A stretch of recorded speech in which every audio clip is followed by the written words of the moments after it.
আজকের বড় খবর, পঞ্চগড় ১ আসনের জাতীয় নাগরিক পার্টির প্রার্থী সার্জিস আলমকে ঘিরে নির্বাচন কমিশনে জমা দেওয়া তার হলফনামায় আয়ের তথ্যে বড় ধরনের গলমিল ধরা পড়েছে।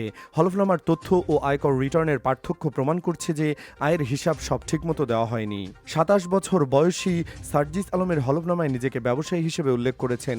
সেখানে বার্ষিক ব্যবসায়িক আয়ের হিসাব দেওয়া হয়েছে ৯ লাখ টাকা, কিন্তু ২০২৫-২৬ অর্থবছরে তার আয়কর রিটার্ন অনুযায়ী প্রায় ২৮,০৫,০০০ টাকা, যা হলফনামার তুলনায় ৩ গুণেরও বেশি।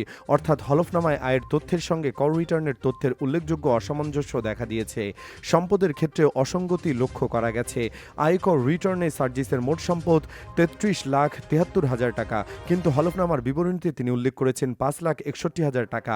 এই অস্থাবর সম্পদে রয়েছে নগদ ৩,১১,০০০ টাকা, ব্যাংকে ১ লাখ টাকা এবং ১,৫০,০০০ টাকার ইলেকট্রনিক সামগ্রী ও আসবাব। স্থাবর সম্পদে তিনি উপহার হিসাবে পাওয়া ১৬.৫% কৃষি জমির মূল্য আনুমানিক ৫ লাখ টাকা দেখিয়েছেন। নির্বাচনী ব্যয়ের বিবরণীতে জানা গেছে ৪ জন আত্মীয় সদস্য এমন শুভাকাঙ্ক্ষীর কাছ থেকে মোট ১১ লাখ টাকা উপহার পাওয়ার আশা করছেন। এছাড়া একজন ব্যক্তি থেকে ২ লাখ টাকা ঋণ নেওয়ার কথাও উল্লেখ করেছেন। নথিপত্রে দেখা গেছে শ্বশুর শাশুড়ি এবং চাচা মামাদের কাছ থেকে উপহার পাচ্ছেন। তবে ইসি ওয়েবসাইটে আপলোড করা স্ক্যান কপিতে টাকার প্রথম অঙ্ক অস্পষ্ট থাকায় সঠিক পরিমাণ জানা যায়নি। দৃশ্যমান সংখ্যার ভিত্তিতে অনুমান করা হচ্ছে প্রত্যেকের কাছ থেকে অন্তত ১ লাখ টাকা করে পেয়েছেন। এছাড়া শ্যালকের কাছ থেকে ঋণ নিয়েছেন অন্তত ১ লাখ টাকা। এই গরমিলের বিষয়ে দুর্নীতি দমন কমিশন দুদক ইতিমধ্যে খতিয়ে দেখার ইঙ্গিত দিয়েছে। দুদকের মহাপরিচালক মোহাম্মদ আক্তার হোসেন বলেছেন, সুনির্দিষ্ট ও বস্তুনিষ্ঠ তথ্য পেলে সার্জিস আলমের বিরুদ্ধে ব্যবস্থা নেওয়া হবে।